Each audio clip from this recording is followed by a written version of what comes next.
today's Amanita series.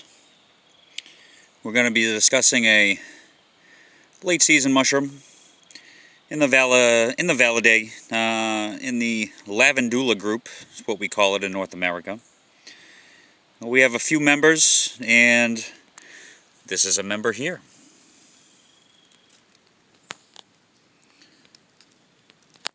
Let's see if my camera can focus in. So, one thing we want to note on this, it's a rather white-looking mushroom. It can have citrine coloration to it, a little hint of lime, green.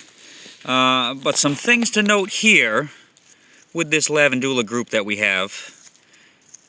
Here we're going to look at the size. These girls are rather small. And if we can zoom in briefly on the skirt,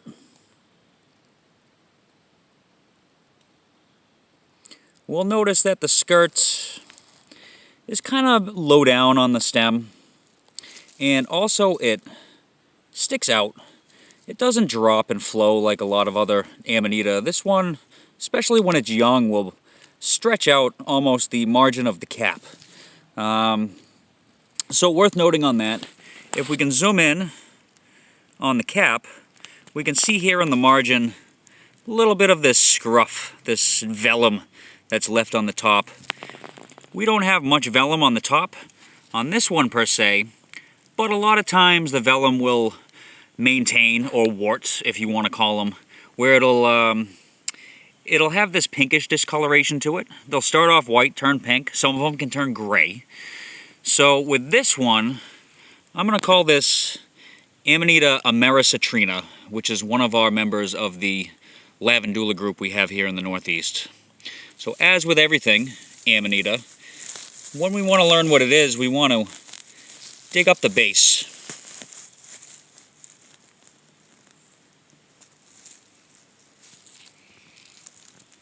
And I also have another one that was really nearby, just to show you a little bit in age.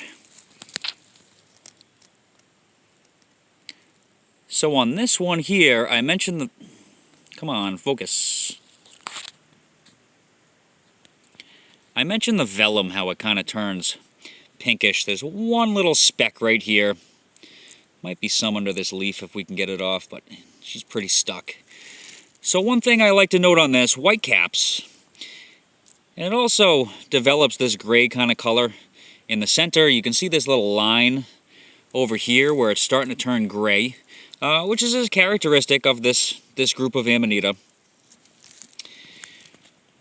A little close-up of the skirt. And you can see how she's kind of jutting out, particularly on this side over here.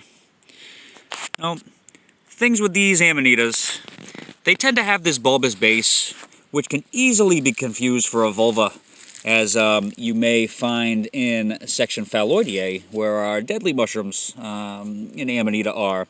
However, this one's not a deadly mushroom.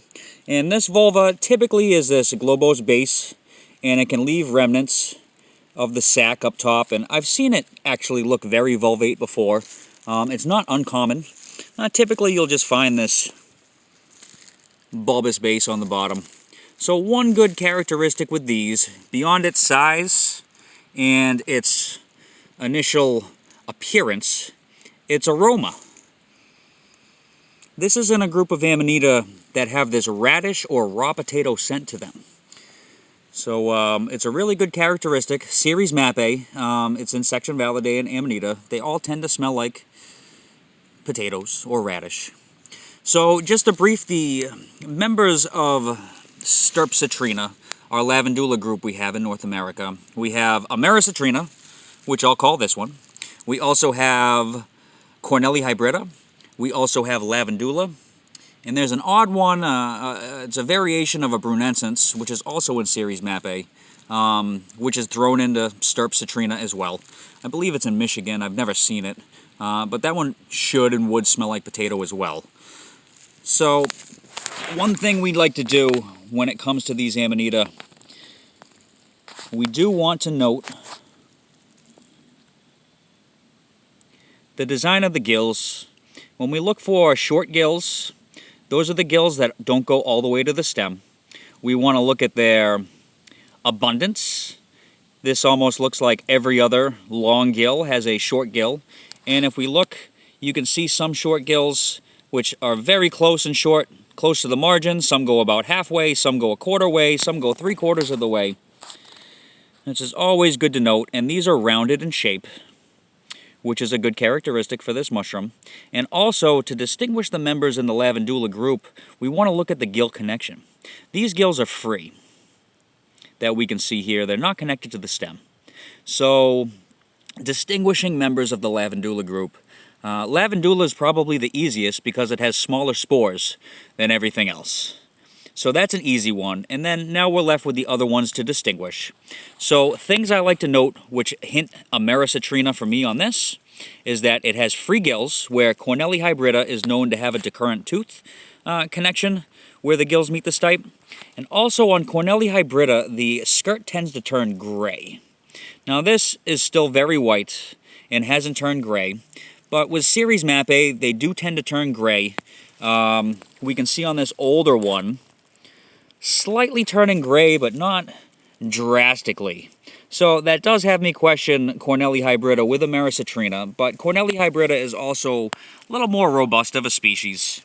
As we can see, these girls are rather small and lanky.